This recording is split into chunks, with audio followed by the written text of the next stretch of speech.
I hadn't even heard the name Stella Meggy before this movie, but apparently this is her fourth feature. And this is the third one she's both written and directed, so I guess she should be fairly competent at this point. She should know what she's doing, and after seeing this I would say that, yeah, she does. Because I don't really have any genuine complaints about this, to be honest. I have a few nitpicks, like all the shots of the brand new, shiny, recently washed cars that pretty much stood out like a sore thumb. Something you often see in much bigger movies that really need to make up for their extravagant budgets. But in a quaint movie like this, that really stands out. But if something like that is the biggest issue with a movie, you're still doing pretty well. But on a similar note, I have to admit that I was kinda surprised to see that this is a major studio movie by Universal. The logo and the jingle at the beginning were really unexpected, because major studios don't really produce movies like this these days. And perhaps that also explains the issue I just mentioned, because I can't remember that happening in a indie movie recently. And while this does actually look a bit more like a traditional studio movie with this kinda crisp and clean aesthetic, it still has a bit more style to it than most. It doesn't look overly glitzy or sterile, you know? And it has a bit of warmth to the image that keeps it from looking too cold and boring. And overall I didn't really have any problems with the way this was shot and edited. It looked good, and the pacing was pretty good too, and nothing really annoyed me about it either. And when it comes to the story, we follow this guy played by Lakeith Stanfield, a reporter who's writing an article. And through a series of events he meets this woman, played by Issa Rae, who's actually connected to this article through her mother, who was a photographer, hence the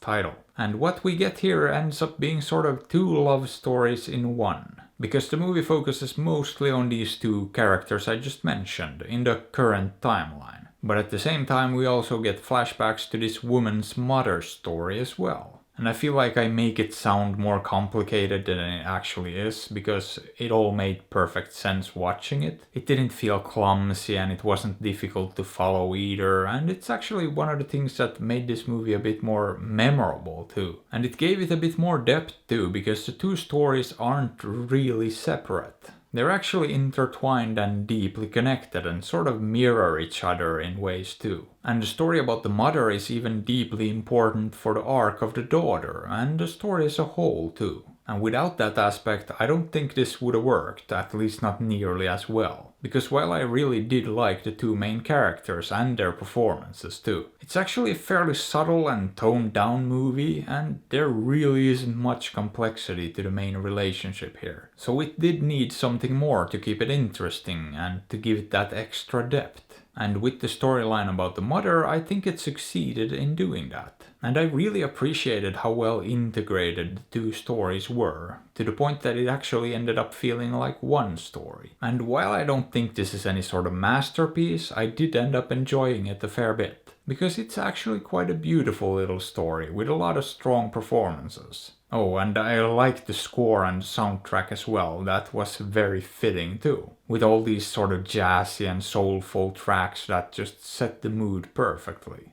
But yeah, that's about it, so how about it? Would I recommend this? I mean, if you're looking for a romance/relationship drama, you can do a lot worse than this. So maybe give it a peek, or you could also not do that. After all, I'm not your dad. But hey, what are your thoughts on this? Have you seen it? Did you like it? Let me know. And if you enjoyed the video, maybe give it a thumbs up or sub to the channel, because that would be fantastic. And if you'd like, you can also support me on Patreon or PayPal through the links in the description. And as always, I appreciate you and thanks for watching.